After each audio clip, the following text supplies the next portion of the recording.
Not far from the busy streets of Washington, D.C., the view begins to change. Parking lots become pastures. Streetlights become trees. And the roar of traffic yields to the soothing sounds of a creek.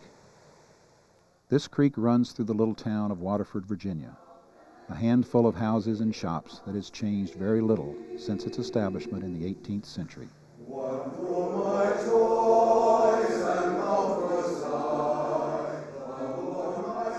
In the heart of Waterford, along the creek called Catoctin, there is a mill.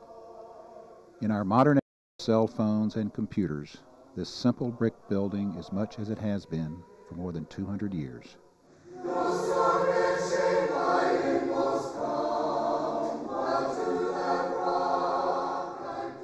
Founded in 1733 by Quakers from Bucks County, Pennsylvania, Waterford was first known simply as Janney's Mill. It was named for Amos Janney, a surveyor and grain farmer who came to the Loudoun Valley to farm the fertile land of the Virginia Piedmont with his family and fellow Quakers.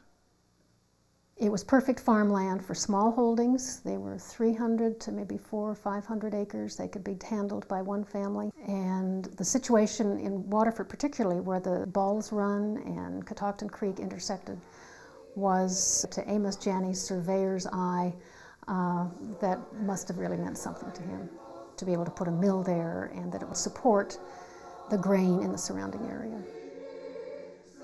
Janney and his family prospered, and by the time of the American Revolution, his mill, along with the other mills of Loudoun County, were supplying the cities on the seaboard with flour. Well, it was the economy of Loudoun County. From here to Westminster, Maryland was the finest wheat-growing country in the United States.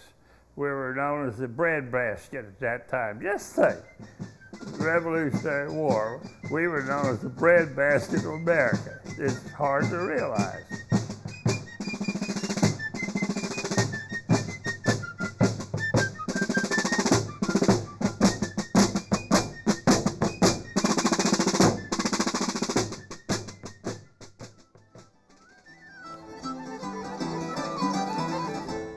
Every year since 1944, the residents of Waterford have held a fall homes tour and crafts exhibit, filling the centuries-old streets with the sights, smells, and sounds of the town's early years.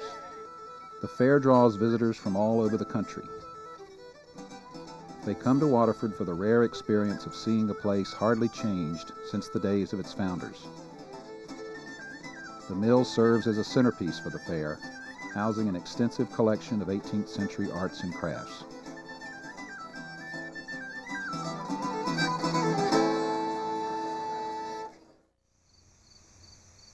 In the early 18th century, however, the mill itself stood in a different spot. The original mill would have been on the other side of the creek, about 100 yards up, and probably was there for some 20 years. They then moved to this side, built a wooden mill in the 1760s or thereabout, and that or later versions of it lasted until this structure was put up. 1762 we really see as a major change in Waterford. By that time, not only the Quakers had been coming, but Presbyterians, Scots-Irish, a great many others were coming. The farms around Waterford were growing. The place was starting to hop.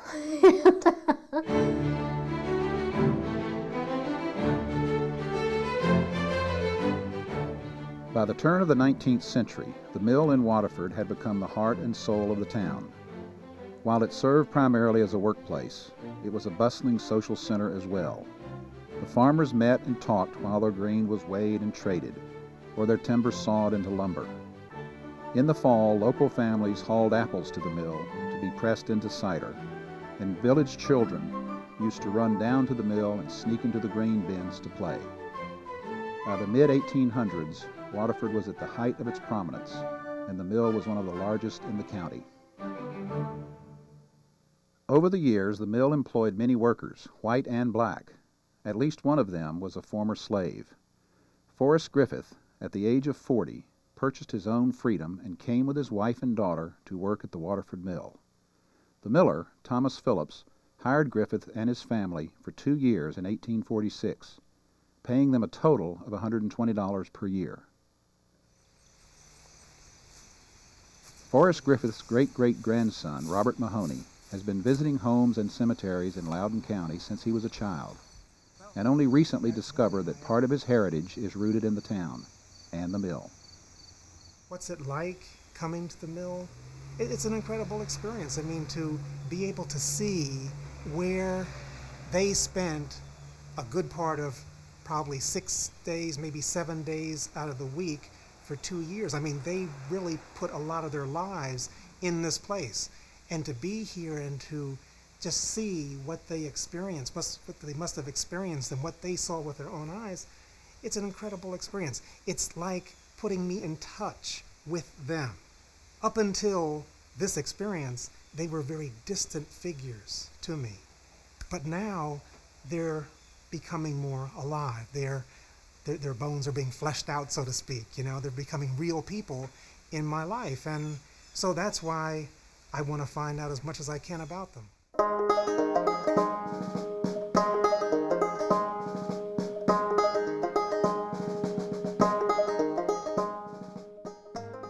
The prosperity that Waterford had enjoyed during the first half of the 19th century came to an abrupt end at the outbreak of the Civil War. Like a few of the neighboring towns, the citizens of Waterford, as the Waterford News would later declare, were staunch supporters of the Union. Mill owner Samuel Means was no exception. I don't think Waterford miller Sam Means had a clue that he was about to become the best-known symbol of Waterford's opposition to the Confederacy when he joined the rest of his neighbors and voted to stay in the Union. After the vote on secession, the Confederates attempted to pressure Means into joining the Southern cause. He refused. I don't think he was particularly patriotic towards the North. I think he was basically a businessman. He was hoping the war would just kind of go away and let him continue his business ventures. But when the Confederates found they couldn't force him into helping them, they came in and seized everything in his mill. With your drums and guns and guns and drums, hurroo, hurroo. With your drums and guns and guns and drums, hurroo, hurroo. Means fled Waterford and later received a direct commission from Secretary of War Stanton to raise a Union company. This company became the Loudoun Rangers, pictured here at a reunion in 1910. The Rangers were the only such unit in Virginia, and they skirmished all over the region. Their first real clash was a bloody shootout with Confederate troops at the Waterford Baptist Church, just up the road from the mill. Waterford suffered rage from both sides throughout the war. The heaviest blow fell in 1864, when Union cavalry burned or seized almost everything of value throughout the valley, intending to deprive the Confederate forces of supplies. Lida Dutton, one of the fair editresses of the Waterford News, supposedly sat on her gatepost and said, burn away if it'll keep Mosby and the others from getting anything to eat." But it took food from everyone, of course. With your drums and guns and guns and drums, with your drums and your guns and your guns and your drums, with your drums and guns and guns and drums, with your drums and your guns and your guns and your drums, with your drums and guns and guns and drums, the enemy nearly slew your Johnny, Johnny, Johnny. Sam probably thought he would be a hero when he came back after the war. And he may have been for a short while, but the people he had fought against, the ex-Confederates, quickly took over control of the county again, and they weren't about to forget that this was the guy who led the Union group that fought against them and had raided their farms. So they, through legal action and economic boycotts, pretty much doomed his abilities to get the mill really rolling again, and he eventually sold it not too long after the war and moved to Washington, where his wife ran a boarding house.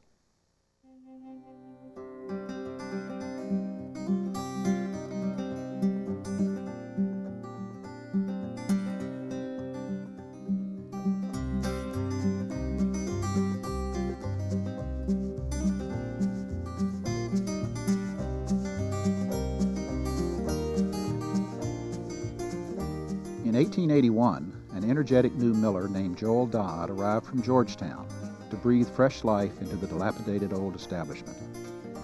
Dodd really must have had some imagination because he doubled the size of this mill that was bankrupt. So you've got to have some vision. His ads talked in the most glowing terms about this wonderful white flour that these new rollers are going to produce. None of this stone ground stuff. We're dealing with the very latest technology here. Like many millers of the time, Dodd's strategy was to replace the mill's old grinding stones, a technique used since biblical times, with machinery based on the recently developed roller process. After about 1880, the roller process came in, and it rather rapidly replaced the burr stone process. 20 years after the Civil War, and at a time when this community was probably just getting back on its feet economically, the cost of the conversion would have been a major financial outlay. Would be either had to go rather substantially into debt or have an awful lot of money saved one way or another. It was a big step, but it was an almost mandatory step. If he hadn't have done it, this mill, like almost all the others that didn't make the transformation, would have gone bankrupt in a short period of time. People wanted to buy the white flour, the roller mill processed flour. It was quite a marketing success as well. Dodd's improvements did not go unnoticed. One of his barrels of flour won first prize at the county fair in 1883 and was promptly stolen. Well, of course, this had to go into the paper, and you wonder if Mr. Dodd wrote the script, but anyway, or wrote the account. But he said, what better advertisement can there be for this flour than for this flour to be stolen? For no one would steal a poor barrel of flour.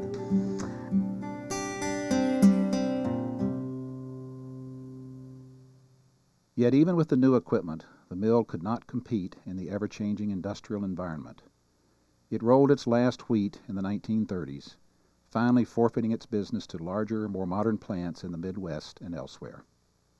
Really, the symbolic end of the mill as a commercial establishment occurred early in World War II when the equipment was melted down to support the war effort. In 1944, the newly formed Waterford Foundation made the mill its first purchase.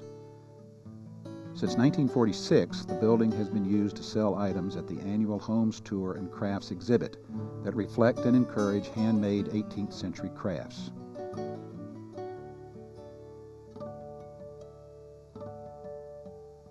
Although the mill is no longer the economic center of the town of Waterford, it has grown to be a landmark, more than a building, a living memory.